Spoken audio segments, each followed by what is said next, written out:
A continuación, palabras del señor Ministro de Salud y Protección Social, doctor Alejandro Gaviria Uribe.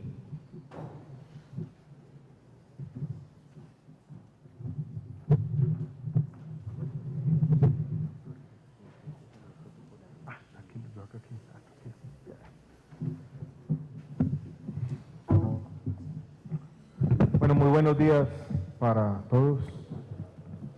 Complacido de estar en este, es el segundo lanzamiento de las guías de práctica clínica que me toca. Hace poco más de un año en la Universidad Javeriana tuvimos la oportunidad de lanzar las primeras guías. Este trabajo ha continuado y ya estamos lanzando el día de hoy 15 guías.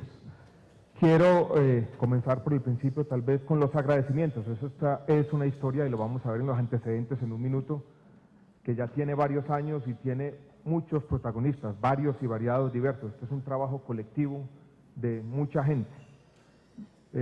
Quisiera comenzar con el agradecimiento a Colciencias, que ha sido un protagonista de primera línea de esta historia. Hemos tenido también la colaboración de instituciones, organizaciones internacionales, el Fondo de Población de las Naciones Unidas, la OIM y la Organización Panamericana de la Salud han apoyado este esfuerzo desde el comienzo y también es importante expresar ese agradecimiento. El agradecimiento fundamental para los investigadores y desarrolladores que han hecho esta labor no siempre fácil, a veces polémica, de sistematizar la evidencia. No es una tarea fácil, lo digo yo como académico, yo creo que merecen también todo nuestro encomio. En particular quisiera agradecer a la Fundación Meditec y a la Fundación Universitaria de Ciencias de la Salud, que fueron quienes tuvieron ese papel protagónico en las guías que presentamos hoy, sobre todo en aquellas de trauma y cáncer. Las sociedades científicas, aquí veo varios de los miembros de las sociedades científicas también protagonistas de primera línea de esta historia interesante. Las asociaciones de pacientes han acompañado este proceso desde el comienzo y también nos han ayudado en esta sistematización de la evidencia y sobre todo darle legitimidad a este proceso, que si no tiene legitimidad tampoco funciona. Muchos ciudadanos en la página web hicieron comentarios sobre las guías, yo creo que también merecen nuestro agradecimiento. Y a nuestros anfitriones el día de hoy también muchas gracias por servirnos para hacer este segundo lanzamiento de las guías. No los voy a aburrir con los antecedentes, ustedes los conocen mejor que yo. Esta discusión comienza en el país por allá a mediados de la década pasada. Comienza con un debate académico interesante que yo creo que ya quedó atrás. Esa especie de tensión que hizo parte de estos debates al comienzo, hace 10 años, un poco más, si las guías vulneraban o no la autonomía médica. Yo creo que nosotros ya trascendimos ese debate y hoy toda la comunidad del país ha aceptado las guías como lo que son, no sobra decirlo, como guías. En el año 2008, esta historia también tuvo en Colciencias un primer ejercicio académico interesante, lo que se llamó en su momento la elaboración de las guías metodológicas para el desarrollo de guías, las guías de guías, que fue ese primer paso importante. Después vinieron las 3 convocatorias. La convocatoria, a veces nos aprendemos los nombres, la convocatoria 500, la que lanzamos hace más de un año, donde se dio un primer paso, y hoy tenemos el resultado de la segunda convocatoria, la 563, y vamos a presentar seguramente en algunos meses los resultados de una tercera convocatoria. La primera convocatoria estuvo muy enfocada en los temas de primera infancia, en algunos temas de cáncer. Esta segunda, hay 3 tipos de cáncer de piel, artritis reumatoide, también volvemos en los temas de cáncer. No tengo la estadística compleja, ahora cuando estaba revisando el material decía qué porcentaje de la carga de enfermedad está en las guías que actualmente existen contando esto. Sería difícil asignarle un porcentaje específico, pero yo creo que ahí vamos avanzando y tenemos ya un porcentaje significativo, sustancial de esa carga de enfermedad en las 2 convocatorias ya completas, en la tercera por venir y en los diferentes convenios que están por fuera de las convocatorias y que también nos han ayudado para seguir completando este panorama. Yo creo que es casi un lugar común decir que estamos ya en un punto de inflexión, después de una historia que comienza, ya lo dije, en el año 2008, y es pasar del desarrollo, de la investigación, de la sistematización de la evidencia, a un reto más difícil porque implica no solamente un reto de investigación, sino un reto de cambio de comportamiento de, sobre todo, nuestros profesionales especialistas. es el reto de implementación y, si se quiere, desde el estado de divulgación y difusión de las guías, donde todos tenemos que trabajar. Ustedes seguramente conocen la divulgación que hemos hecho con la página web, los aplicativos para teléfonos móviles, los apps, donde también hemos trabajado. Hemos tenido reuniones y se me quedó en los agradecimientos. El Instituto de Evaluación de Tecnologías tiene una metodología ya sistematizada con algoritmos dinámicos para facilitar la implementación de las guías. Estuvimos en una presentación en el Ministerio hace 2 meses, donde ya hay un trabajo, yo creo que bastante estructurado, para que las guías efectivamente sean implementadas en la práctica. Las sociedades científicas y los desarrolladores, yo creo que son los protagonistas principales de este segundo tiempo, de esta etapa adicional que tiene que ser la implementación. Porque, sobra decirlo también, es un lugar común. Uno podría decir que el objetivo es hacer guías y más guías. Presentamos 20 y tantos hace un año, aquí estamos presentando 15 y seguir sacando guías, pero ese es un objetivo instrumental. El objetivo intrínseco tiene que ser usar las guías para, como lo voy a decir en un minuto, avanzar en la calidad de los servicios que se prestan en el país, avanzar también en un objetivo secundario pero importante, es que las guías también son fundamentales en la formación del talento humano y avanzar en los asuntos de rectoría. Estamos entonces en esa segunda etapa, la etapa de implementación. Vamos a seguir con el desarrollo de nuevas guías, pero yo creo que entre todos como comunidad tenemos que empezar a plantearnos las preguntas difíciles, y la pregunta fundamental es: ¿se están usando las guías, sí o no, y cómo se están usando? Desde una perspectiva de política pública quiero hacer una reflexión un poco más general de cuáles son esos objetivos ya intrínsecos, a qué le apuntamos con las guías.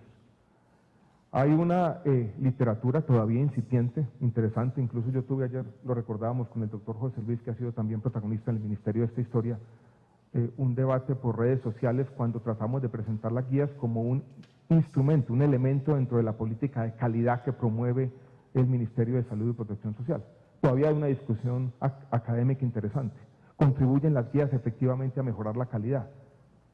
Hay una literatura que nos muestra que efectivamente sí lo hacen, y lo hacen eliminando esa variación a veces excesiva que existe en la forma como los médicos especialistas asumen el tratamiento de ciertas patologías. Entonces yo creo, y eso lo reiteramos desde una perspectiva general de política pública, es que las guías de práctica clínica, su desarrollo y su posterior implementación pueden verse como parte de la política de calidad. No es tal vez el elemento más principal, o el principal de los elementos, pero yo creo que ahí hacen parte. También, y en eso nos hemos dado cuenta, y yo creo que en retrospectiva, el impacto de las guías en la formación del talento humano ha sido más grande del que nosotros, o por lo menos el que yo estaba esperando. Yo creo que las guías también nos contribuyen a la capacitación del talento humano en el país, y desde ese punto de vista los desarrolladores, que vienen la gran mayoría de las universidades, tienen una labor fundamental. No solamente la elaboración, no solamente la sistematización de la evidencia, sino que las guías hagan parte de esa otra tarea de los investigadores, que es la tarea de la formación del talento humano. Y también quiero presentar las guías dentro de un conjunto de políticas generales que uno podría llamar de rectoría.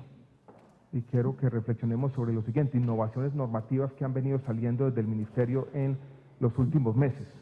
Tenemos, por ejemplo, todas las normas de habilitación para las instituciones prestadoras de salud, que es una política fundamental de rectoría.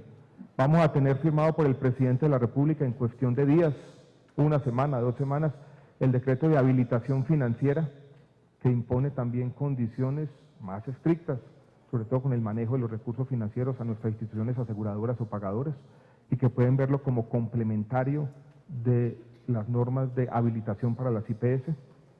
Hemos venido también poniendo en práctica, ustedes lo conocen bien, una política de regulación de precios de medicamentos, y las guías de práctica clínica ustedes pueden entenderle en este conjunto de medidas que apuntan a eso, a fortalecer la rectoría por parte de, la redundancia cabe, la entidad rectora, que es el Ministerio de Salud y Protección Social. Así las vemos también, como un avance en algo que se reclamó por mucho tiempo al Ministerio, que estamos consolidando con esta serie de medidas regulatorias más estrictas, que en el fondo propenden por un mejor funcionamiento del sistema. Y la repito, la habilitación tanto de IPS como la habilitación financiera de EPS, todo lo que hemos hecho en política farmacéutica, y lo que estamos complementando aquí con las guías de práctica clínica, que en el fondo apuntan a eso, a tener un uso eficiente de los recursos, que es un debate que se está dando y tiene que seguir dándose en el país. Que nos lleva al otro tema, a un debate que hemos dado en estos días y que yo creo que vale la pena volver a repetirlo, donde las guías de práctica clínica también pueden verse como un elemento de esa política. Si uno mira hacia adelante, en la próxima década vamos a encontrar presiones de gasto importantes en el sistema de salud que uno podría resumir en 3 elementos. La presión tecnológica que viven todos los sistemas de salud. Tenemos nuevas innovaciones que están llegando todos los días, a veces con un divorcio entre valor y precio. Tecnologías que cuestan mucho y no siempre aportan en cualquier término, por ejemplo, en años de vida saludable a los sistemas de salud. La presión tecnológica viene acompañada de una presión demográfica, sobre todo en un país que tuvo una generación y media atrás, una transición demográfica que en su momento se caracterizó como espectacular. En el centro del país ya estamos viviendo un envejecimiento acelerado de la población, que es básicamente un resultado de lo que pasó demográficamente 30, 35 años atrás. Y a eso hay que sumarle otro tipo de presión, que es la presión socioeconómica, llamémosla de esa manera, que tiene que ver con el crecimiento de nuestras clases medias. En Colombia la clase media se duplica en los últimos 12 años y las clases medias urbanas demandan del Estado y del sistema de salud en particular una atención oportuna y la incorporación de esas tecnologías y exacerban, por decirlo de algún modo, esa presión tecnológica.